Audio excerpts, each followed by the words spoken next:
have a quick walk through some of the fields here and see what insects we can find. So this broadcast is going out again on the HAPS system. It's also going out to a whole bunch of other social media, but the best way to follow and interact is to use the link and join on HAPS, because that way all the comments and all the discussion that might happen works. Hello Fiona. So that's best to follow on HAPS, which I'm sure Fiona is doing. And I'm also doing this as part of the 30-day wild project, which is something organised by the wildlife trusts here in the United Kingdom, and it encourages people every June to go out and do every day what they call a random act of wildness. Go out and find something in the world, see some nature, see some living things, see what you can find, and just do that every day. So that's what I'm doing, and as I say, I'm trying to broadcast these things at least once a day. It's a brief broadcast of something I'm doing with that theme in mind. So I'm going to have a wander through the field in front of me, which you can't see because the camera's pointing the wrong way. Turn the camera around. I'm going to take a wander through Bats Field, which is the field ahead, which is usually one of the more insect-rich fields on this site, and see what we can find. It has been rather a cold year here in the United Kingdom so far. Very cold start to the year, April. I think the coldest on record, and I suspect May would be getting on that way as well. So a lot of insects are well behind in emerging. There's not as much about as I would usually expect, but we will have a go and see what we can find, see what we can manage to show here on HAPS. This is quite a nice meadow. It's good, reasonably flower-rich meadowland. One of the better and more important bits of the site are these grassland areas, and these are really sort of important areas to look after and preserve, and they are managed with that in mind. Work's done every year to stop the hedge line from the sides coming in and encroaching and gradually turning into scrub. The meadows are cut once a year and the hay crop is taken off, and what that does is that takes nutrients out of the meadow, and that's really important for this sort of meadowland. Is if you have too much nutrients in it, if it's too fertile, you tend to get mainly rank grass and not much else. Right, there's something here. There's a little moth on here, possibly you can see it on this grass stem. If I do this, it'll either fly away or the camera will now choose to focus on the insect. There's a small moth of some kind. Not sure I know what kind. I might try and put that in a pot and see if I can identify it when I get back home. This is going to be fun to do, of course, because I'm holding a camera, and so I'm going to have to try and pot this up essentially one-handed, but we'll give it a go. Let me see if I can. I'm not sure you can even see what I'm doing with the camera, but never mind.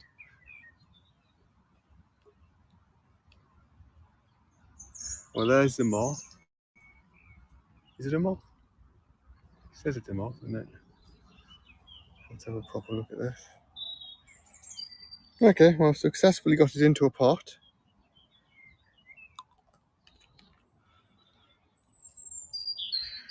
And we're going to have a proper look. Possibly you can see this inside the pot if it chooses to settle down.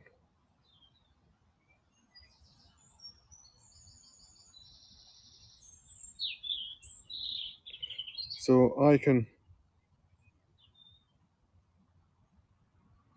I will take that home and try and identify it later. I'm not going to be able to do it out here in the field,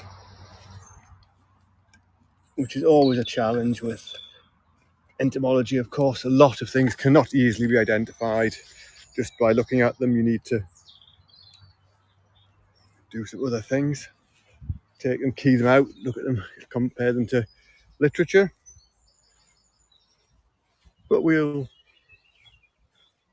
continue on, see if we can find anything else. Is anything else flying or flapping around or otherwise generally being interesting? There's a couple of leaf beetles here on this aspen. They're constantly going around the wrong side of the leaf from where I'm standing. There we go. Hopefully you can see them. A mating pair of leaf beetles of some kind. Wouldn't like to say what species they are. Well, I can't say what species they are. But we regularly find them on this aspen. A group of aspen trees growing here. Fairly common plant, but rather nice. And they often have these little metallic leaf beetles crawling on them.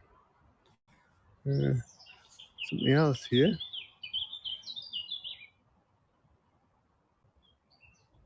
I'm not entirely sure what that is. I think it's some sort of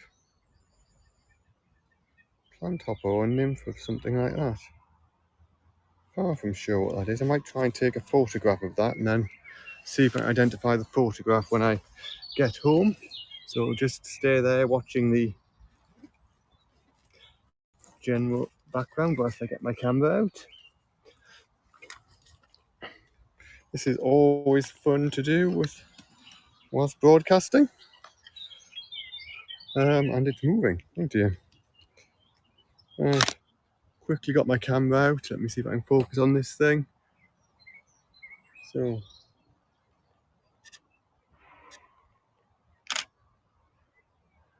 going a bit closer.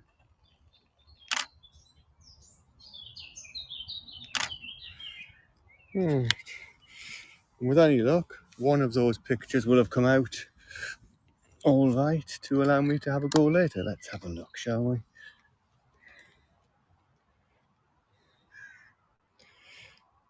Yes, I doubt this will be identifiable, but with that picture I might be able to at least work out a little bit more what it is. So again, that's another of the things I quite often do when I'm out doing this entomology is take a picture. If it's not a group I'm particularly studying, I might well just take a photograph of it and from that try to identify something later, but accepting that a lot of things cannot be identified just from a photograph. A lot of insects can't be identified just by taking a pretty picture. And for some things, it really is necessary to collect and take the specimens home, which is what I did with that moth earlier. So we've got a bumblebee here. Let me see if I can sneak up on the bumblebee. It's hiding all of its key identification features, but there it goes. I think that was garden bumblebee. And there's also a little sailor beetle here, crawling up this grass stem, flying around. Seem to have been a lot of these this year. They're not rare at all, but there seem to be much larger numbers this year than I've seen in previous years around here.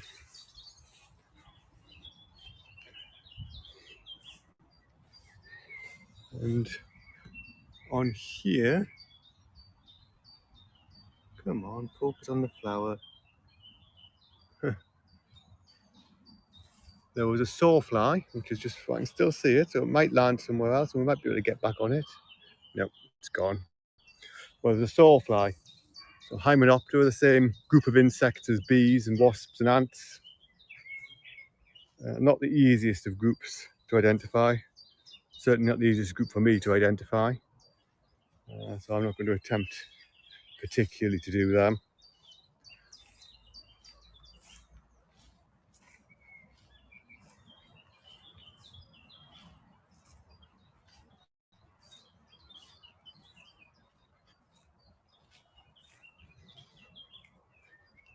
So it's walking a bit further on.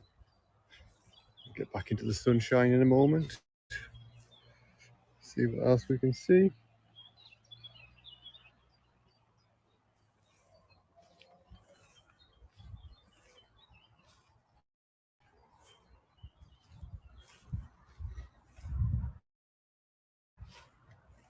But as you can see, walking along this stretch so far, we've not seen any butterflies flying, which in a normal year would be fairly typical. And that's perhaps a sign of how cold it's been this year, that a lot of things are just not out yet. As I said, there are a couple of Burnet companion moths flitting around the grass here. If any of them choose to settle down, we will go and have a look at them.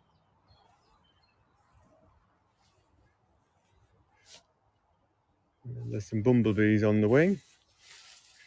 See if I can find those. Here's another bumblebee. Possibly a buff-tailed bumblebee. Flying, visiting some clover here.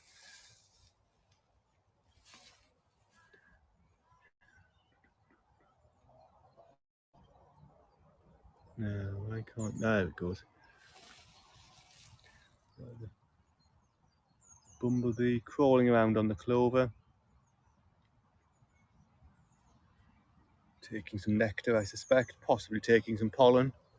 But it's always harder to confirm that insects are taking pollen rather than just nectar.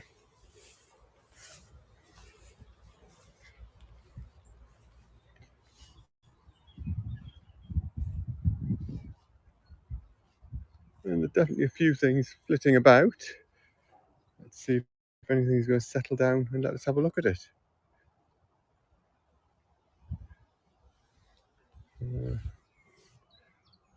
Another bumblebee on this buttercup. It's an early bumblebee. Flown off. And another one over here. Another one of the same species on this buttercup. Again, having a general forage, looking for some nectar, looking for some energy source for itself.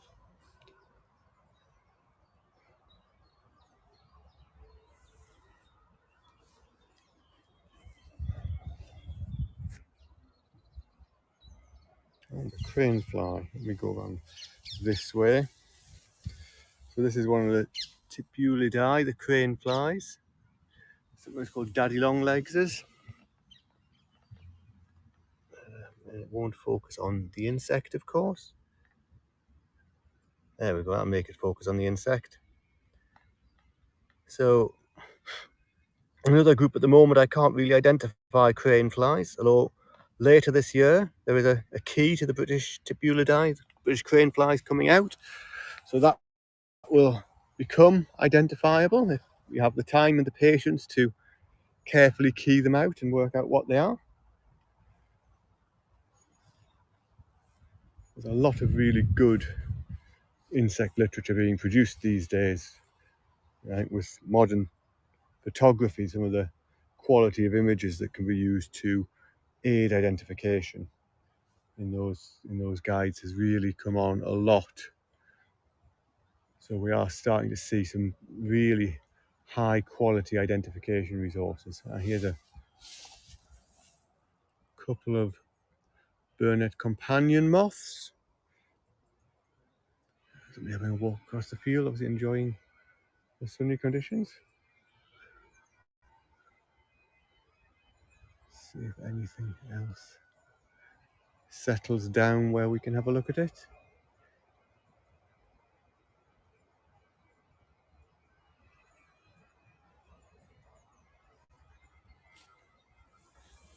Of course, when it's nice and sunny, all the insects like to fly around and are quite active, which doesn't always make it as easy to identify what we are looking at.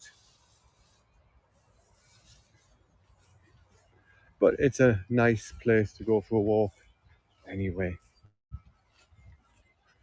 even if you can't identify all the insects.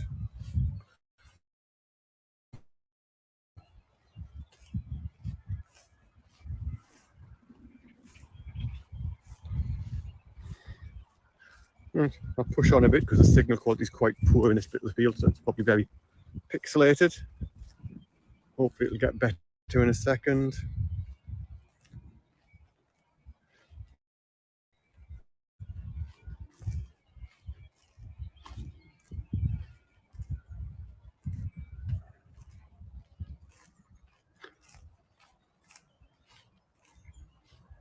And then we'll see what else we can find.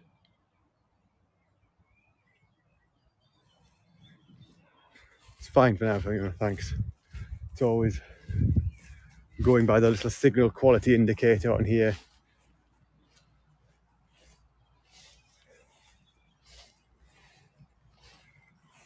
So going back out into the sunshine, so let's see what else is about. There are quite a few insects flitting about over the top of the grass, but unless something settles down...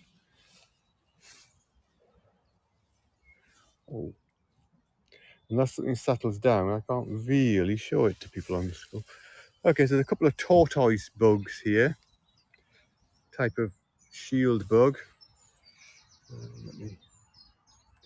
So I hope you can at least see it. You see, they're not going to let me go near with a camera.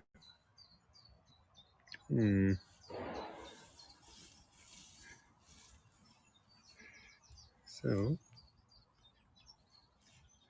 maybe you can see it on the side of this grass stem. Will it, if I go close enough, will it choose to focus? No.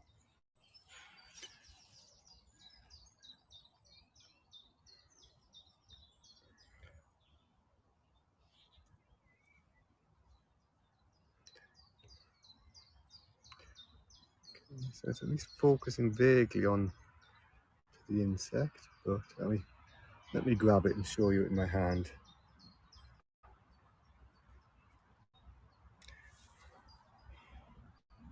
So what we have there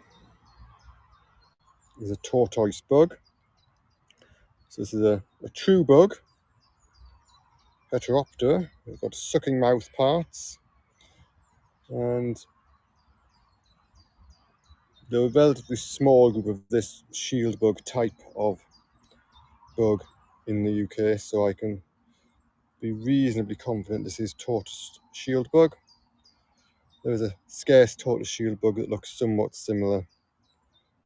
As far as I'm aware, that doesn't occur on this site. Anyway, we'll let it go again. Go back onto the grass where it was enjoying itself. And another heteropteran bug, two heteropteran bugs in fact, on the grass here. I'll try and focus on this one, which is a bishop's mitre shield bug, I think. Okay, I'll put it in my hand, that might just make it a bit easier to see. Nope, it's escaped. So a few heteropteran bugs.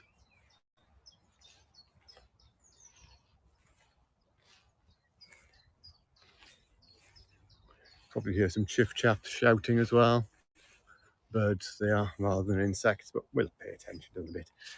That two-note chiff-chaff call.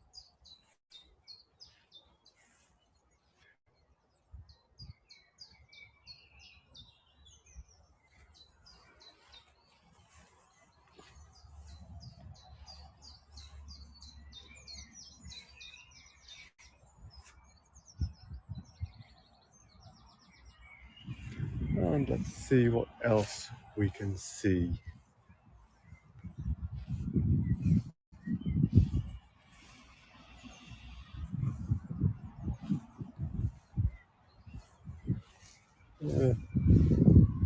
More shield bugs. Hiding away again. Again, this is one of the tortoise shield bugs that we were looking at before. If I do that, it will hopefully focus on the insect. You have to slightly trick the camera here on HAPS. It seems to be optimized to focus on human faces and not insects close up, but there we go. That was a tortoise shield bug, and rather similar to that, but a different type of shield bug here. This is a slow bug, or if you want, a hairy shield bug. Let me zoom in on it and see what happens then. There we go. That's hopefully a bit closer to in focus. So it's hairy shield bug, another of those Atroptron bugs, and another fairly common one that we get in the meadows here, and indeed in the woodlands. Feeds on blackthorn or sloe, which is one of the main plants in the hedge line here. Oh, it's associated with that. I think it feeds on other things as well. But that's the one of the main plants that makes up our hedge lines. And on this buttercup down here, there's a swollen thigh. Well, there was a swollen thighed beetle. You may have just seen that before it flew off. It has these large, swollen bits on the wing, on the edge of the legs. Again, a fairly common beetle that we see a lot of. We'll walk out of this field. This was Bat's field, named after a Mr. Bat, rather than because of the flying mammals. And we'll walk into another field. I'll have a quick look through there, and then I'll probably sign off and get on with having my walk and see what I can see.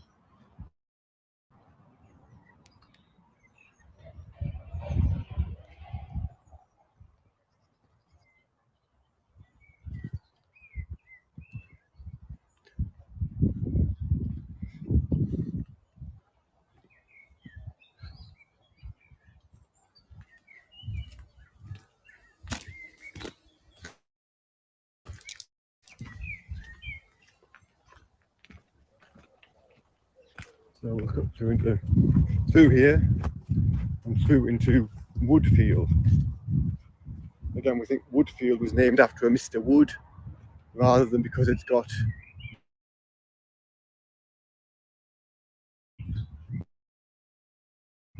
wood or woodland in it. It's a small field. So we think Mr. Wood's field, hence the name Woodfield has remained. Again, it's quite a nice insect rich field, quite a few flowers, so we'll hopefully find at least one or two more things that choose to settle down and let us look at them. There's a first butterfly of the day, a common blue butterfly, flying away, as things are wont to do when you try to show them to people.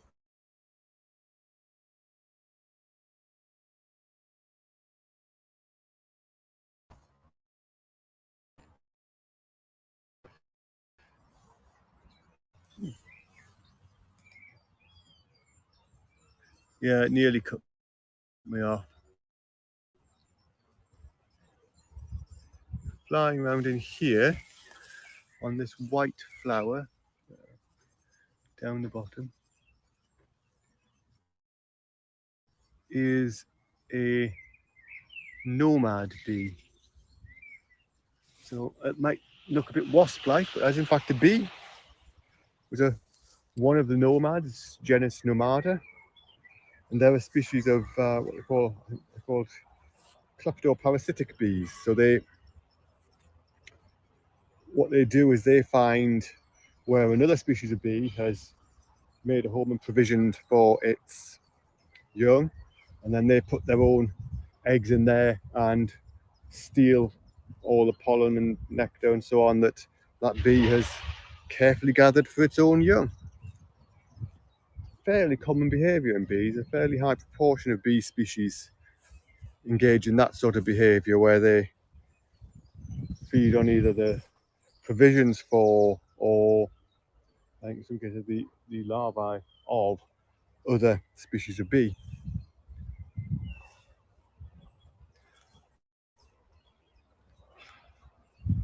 That's one of the groups I'm trying to get a bit better at identifying this year, is bees. They're not the easiest of things to do, but I'm working away at it. Given many years, I might eventually get vaguely competent.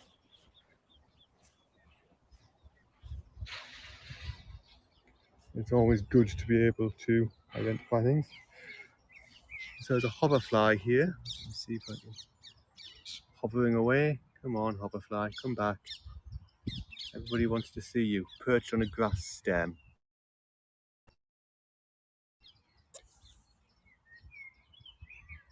And flying away. So that was Marmalade Hoverfly, one of our commonest hoverflies and a relatively easy one to identify.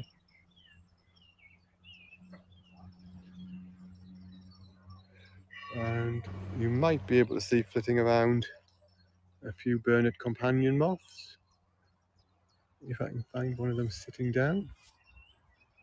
Everything seems very active.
Well, there we go. We'll end there, just having a look out across the fields. I'll sort of gradually wander my way home now, and when I'm not holding a camera, I might be able to actually identify a few more of the insects I see. Anyway, there we go. Another day of 30 Days Wild out here today on Horsenden Hill in Ealing. Like to do something tomorrow, not quite sure what it'll be, but we'll definitely be out somewhere. Have a good evening, Fiona, and